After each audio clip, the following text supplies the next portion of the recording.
A filósofa Viviane Moser revisita agora um dos períodos mais sombrios da nossa história, a ditadura militar. E lança uma pergunta: de que maneira as relações de poder deixam marcas no nosso dia a dia?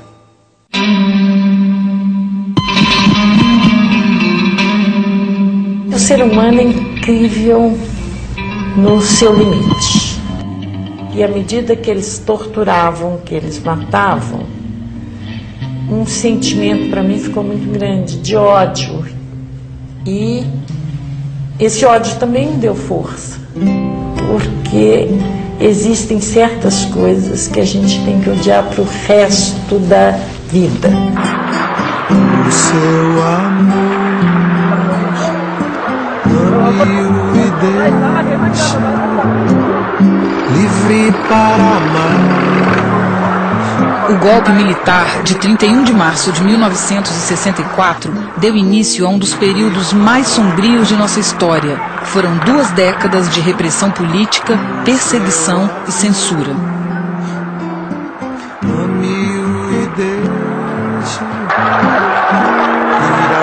Muitos movimentos de resistência atuaram contra o novo regime.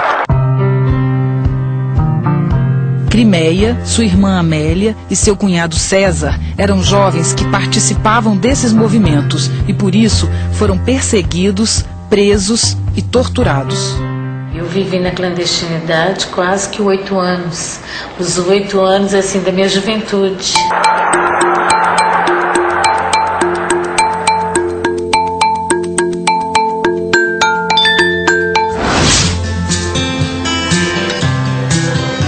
Sabia que nós estávamos sendo vítimas de uma injustiça, que era um poder muito mais forte do que nós que estava fazendo isso. Mas o que é o poder? Poder? Decisão, né? É poder decidir alguma coisa em nome de outras pessoas, acho que é isso. Para o filósofo francês Michel Foucault, o poder não é uma coisa, nem uma propriedade. Ele não está localizado somente no governo ou no Estado.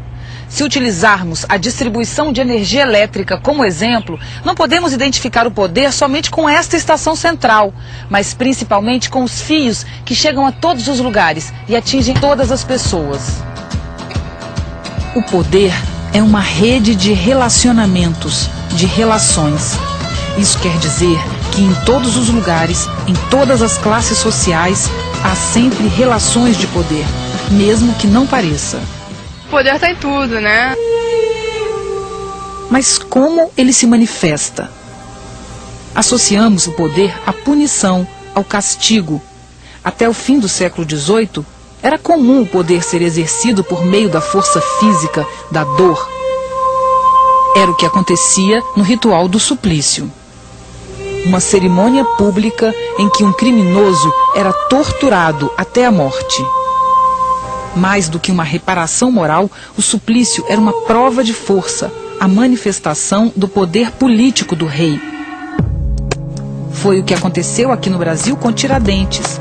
O líder da Inconfidência Mineira foi enforcado e esquartejado para servir de exemplo aos que ousassem desafiar a coroa.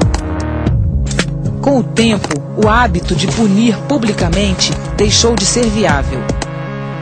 Nasce a prisão, como uma forma de humanizar os castigos, mas que serviu apenas para levar o suplício para longe dos olhos da sociedade.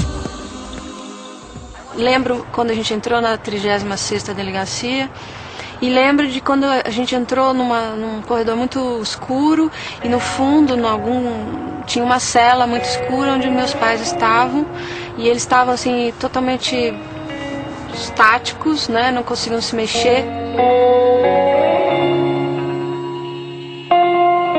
Janaína e o irmão Edson nunca se esqueceram do dia em que os militares os levaram para ver os pais, Amélia e César, que haviam passado por uma sessão de choques e espancamento. Janaína tinha 5 anos de idade, Edson 4. Eu me lembro de uma mulher me chamando pelo nome e eu reconheci a voz como a voz da minha mãe, mas eu olhava para ela e via que não era o corpo dela. Por quê? Porque ela já estava com o corpo desfigurado. Ela estava ensanguentada, esverdeada, de levar pancada. Eu estava amarrada, nua, urinada, toda suja, humilhada. E eles levaram para os meus filhos me verem desse jeito. Para entender a dinâmica do poder, Michel Foucault resolveu estudar as prisões. Porque nas prisões, o poder não se esconde, não se mascara cinicamente. Ao contrário, pode se manifestar em seu estado bruto, em suas formas mais excessivas. Aqui, ele encontra sua inteira justificativa como um poder moral. Em nome do bem e da ordem, é permitido punir. Mas qual o limite do direito legítimo de punir? Era espancamento, era choque elétrico nas mãos e nos pés. Crimeia, presa por envolvimento com a luta armada, mesmo grávida de 8 meses, não foi poupada. Ficou 20 horas em trabalho de parto, na cela, sem qualquer ajuda, até que seu filho nasceu no hospital do Exército. Sabe o que eu pensava na hora do parto? Eu disse, poxa, eles prendem, matam e as pessoas estão nascendo, né? Então, eles não são capazes de segurar tudo. Eu acho que as pessoas têm as opções, as pessoas fazem as escolhas, né? Sejam certas ou erradas. Agora, eu não tinha feito nenhuma escolha, entendeu? Não tinha nem nascido ainda. Então isso é uma coisa que me incomoda. O projeto que deu origem à prisão não previa o sofrimento físico, a tortura. O objetivo não era punir, mas vigiar, controlar. Esses aqui são os olhos do regime, né? Os arquivos do DOPS de São Paulo, o Departamento de Ordem Política e Social, mostram como pessoas comuns eram espionadas no seu dia a dia na época da ditadura. Um sapateiro, uma pessoa que num boteco de esquina falou mal da ditadura, falou mal de um político e foi fichado. E foi fichado. Este poder repressivo parece ter deixado marcas profundas em nossa cultura. A ditadura feriu a alma do povo.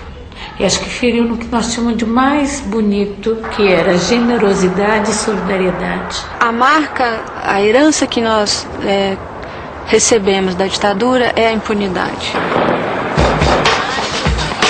A prática de abusos físicos continua presente em nossa sociedade. No treinamento de militares e policiais, no espancamento de mulheres e crianças, na prostituição infantil, nas favelas, no asfalto. E assim continua a sociedade brasileira, ter escravidão escondida, ter assassinatos, tortura. O conhecimento deve estar sempre ligado à história, não à história oficial dos livros, que em geral desvaloriza e desqualifica as lutas das pessoas comuns, e sim a história dos combates esquecidos, de nossos heróis anônimos. Esses arquivos não são papéis velhos. Esses arquivos retratam a vivência dessas pessoas comuns, que apesar de comuns eram capazes de gestos de extrema grandeza. Falta a nossa democracia, o nosso país, é uma maior reflexão sobre o que nós vivemos. Designar os focos de abuso de poder, falar deles publicamente, nomear, dizer quem fez, é uma forma de luta. E aí então eu pensava assim, eu tenho que denunciar o que é feito com as pessoas, então eu vou sobreviver. Se o poder está em todos os lugares, como diz o filósofo, todo gesto de resistência, por menor que seja, atua na grande rede que guia nossas vidas. Se existe alguma chance de não repetir os mesmos erros, é conhecendo o passado.